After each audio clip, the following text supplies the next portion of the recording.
মানুষ যখনই কোনো কাজ করেন তখন ওনার মনে একটা প্রশ্ন অবশ্যই আসে যে এই কাজের পরে লোকে নিন্দা করবে নাকি প্রশংসা করবে।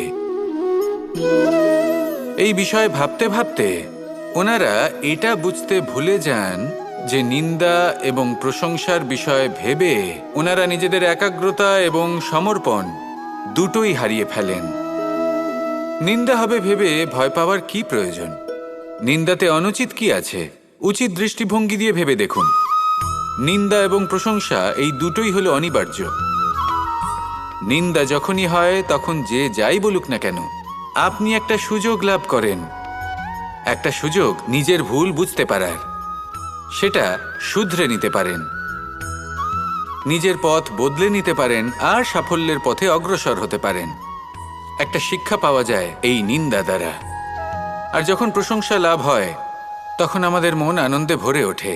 এই দুটোই অত্যন্ত প্রয়োজনীয়। সেই জন্য নিন্দা এবং প্রশংসার এই খেলায় জীবনের অঙ্কটা বদলে ফেলবেন না, সেটা অনুচিত হবে।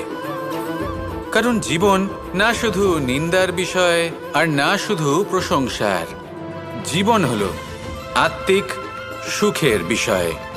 যখন আপনি কোনো শ্রেষ্ঠ কাজ করেন আপনার মন আপনাকে বলে দেবে যে আজ আপনি কোনো শুভ কাজ করেছেন।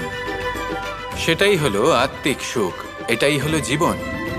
তাই নিন্দার মাধ্যমে যে দুঃখ জীবনে আসে বা ফেলে আসা অতীতের জন্য আপনার জীবনে যে দুঃখ আসে সেগুলো ভাবা বন্ধ করে দিন আর কর্ম করুন এই বর্তমানের জন্য, আগামী ভবিষ্যতের জন্য।